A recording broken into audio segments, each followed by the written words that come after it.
When we are not prepared, when we try to set boundaries but then are intimidated to actually enforce them, when we repeatedly remain naive about what a narcissistic mother is capable of, just thinking about them becomes overwhelming and overpowering.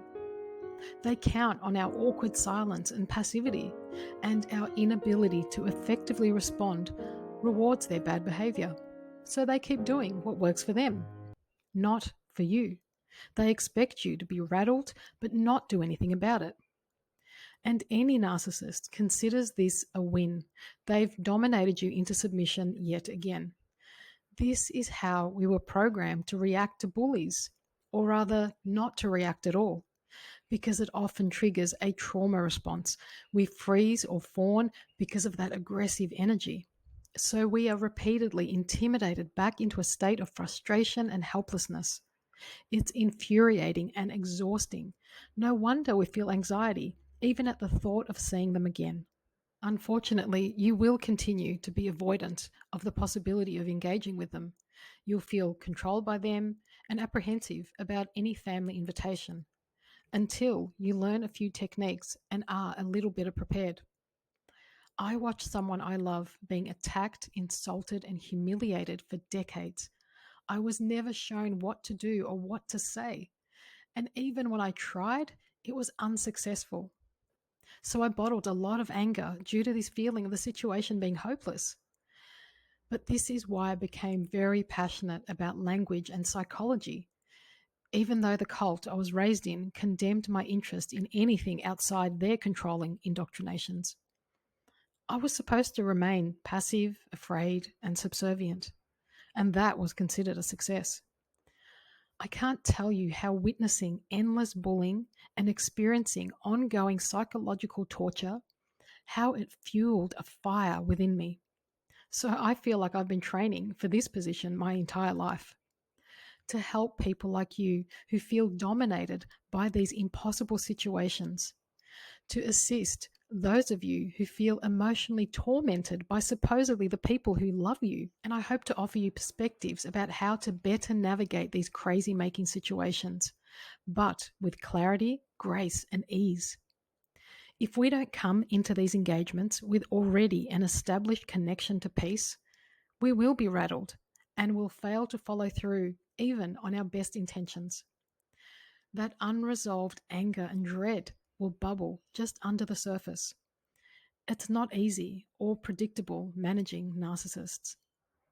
However, what I want you to understand is that fear dissipates with knowledge, and applied knowledge gives you experience, and experience gives you confidence. The responses I'm going to offer you in this video can be used not just with your narcissistic mother, but to diffuse the intensity with anyone who has the tendency to want to dominate you in conversation by making insulting remarks. I'll offer you one of my most valuable responses that I've used and help you understand why it works, because it's the explanation of why it's effective that will help you make it your own. Hi, I'm Joanna Kujath.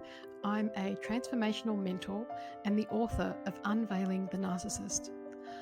I help highly empathetic people enmeshed in crazy making relationships go from confusion and emotional instability to clarity, confidence, and inner peace. Please use your discernment regarding a lot of the well-meaning information out there about how to respond to a narcissist. Many of the suggested responses are quite combative. For example, telling them to stop talking to me this way. I don't accept your behavior. I deserve respect. Yes, perhaps there are instances where you must say that. But what I want you to keep in mind is how that's going to be received by them. If you tell a toddler to stop doing something, that's likely to elicit an even stronger reaction because they have trouble with boundaries. Yes, there are clever ways to respond, but what I'm inviting you to do is to use your discernment and wisdom and try and foresee if that response will just temporarily disarm them or cause them to fester and ensure that you will be a target for later attacks. So in this video, I want you to understand for yourself how to respond with assertiveness, but also with wisdom. You have the power to break the old script. And if you choose to have limited contact with your narcissistic mother, it will take a lot of perseverance. And you will have to accept that the nature of this psycho-spiritual affliction is based on resistance, rigidity, and being erratic and dramatic. And that's unlikely to change. If your mother makes an insulting remark, implies that you're not good enough, compares you to the golden child, and says, "You've never been able to take care of me like your sister," instead of emotionally reacting to that obviously hurtful insult, consider saying, "Well, that may be so. However, we are two different people." And that is true. You are two very different people. And don't go into any more detail or discussion. This comment is meant to elicit a defense from you and meant to make you feel angry and provoke guilt. Remember, all narcissists, and particularly the covert ones who prefer to use passive-aggressive ways to punish you, they will weaponize guilt. You're just like your father, overly emotional and so dramatic. So again, you respond calmly and assertively. That may be so. However, I choose not to engage in inflammatory dialogue. How dare you accuse me of being inflammatory? I'm just telling you the truth. That may be so. However, I still stand by how I feel about this. And pay attention if there is a pattern within you where you come across as if you sound like you're asking for their permission. Do not leave the door ajar to seeking approval for what you just said. This is an assertive statement. It's not a question or an opportunity to hesitate. And can you notice how the word however is really effective at interrupting the direction of what they were saying? You don't falter. You stand your ground and repeat yourself like a broken record. Your focus becomes laser-like and you don't deviate with your intention.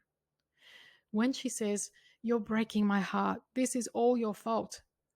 That may be so. However, that's my choice and I know you're a capable woman. So in this instance, you validate her, you reaffirm your decision, and you end it with positive acknowledgement that appeals to her ego. And let me know in the comments below if you can relate to any of this. And here is something really important that I want you to remember. To diffuse any possibility of conflict, you must validate the other person first. This is why you begin with, "That may be so." That's offering validation of their perspective, and that comment neutralizes the direction that they intended the conversation to go, which is into conflict. So by repeating that comment, "That may be so," you are in control of that conversation. No matter how many times they attempt to deviate, provoke you, or emotionally hook you, that comment brings it back to validation, which is soothing for anyone to hear. So give them what they want, because validation has the power to diffuse resistance. And we so often desperately want their validation, but don't consider how using it in this way could diffuse intensity and help us maneuver invitations into conflict. Other variations of that include, "I see your point. However, my point is valid too. I understand why you might say that. However, this is how I feel." Full stop, change the subject, look away, remain disinterested. "I appreciate your concern. However, it's important I honor what feels right for me." And also be aware that if you tell them directly that you disagree about anything, this ensures a drama will blow up. But if you validate them first, you're not disagreeing, but validating their point and then ending it with yours. More variations of this could be, "I know this must be difficult for you to hear. However, I also know that you have the capacity to accept my decision." Over and over and over again. Remember that they're trying to erode you from your point. They're trying to redirect your attention. Be prepared for this and make this one response your central point. Don't deviate, but close the conversation. Do not explain, justify, or rationalize. What you stated is not open to negotiation with these people. They do not negotiate, they manipulate. Discern the difference and don't be gullible. The narcissist doesn't care and doesn't hear your reasons anyway. Why would you do this? Again, just stop. If you feel worthy on the inside and you know your value, you no longer seek their approval. You understand what you are responsible for and what you are not. These provoking comments won't stick. Toxic people know that you want their approval, particularly the narcissistic mother, and she will use this to fuel her own agenda. And that is to ensure that you never break free from this parasitic enmeshment and always remain feeling guilty for not being a good enough son or daughter. So if you find yourself still getting upset, it indicates that there's more inner work to do, that you must adjust your mindset. And I can't possibly go into all the specific details in this video, but as an example, the reason why setting boundaries with narcissists often doesn't work is because of an erroneous mindset. It's foundational for you to address, but I'll go into much more detail about the importance of mindset in my more intensive program. If you'd like to register your interest, please let me know in the comments below or click on the link in the description box to leave your email so I can contact you once I'm ready to take enrollments. In closing, one of the most vital points you must understand is that you have to expand your capacity to be okay with seeing others uncomfortable and emotional. It is not your place to soothe them or to calm them down, but rather, this is your challenge, particularly as a highly empathetic person. Your challenge is to let them be. Do not interfere with their processing. This awkward moment is actually an opportunity for growth and change. And to get into conflict and try to win by learning a few clever responses that don't bear much weight is just being back in ego battles. They're temporary wins with a short-lived satisfaction. And they're possibly not even wins, but could rather have negative consequences later on down the track. So I urge you to use your discernment and your wisdom. Each situation is different and will require you having your wits about you. But when you know your worth, you know the truth, and you know better than to go into discussions with a pathological liar about the legitimacy of what happened, they'll eventually look for easier targets because you would have passed the test. You would have mastered the necessary skills.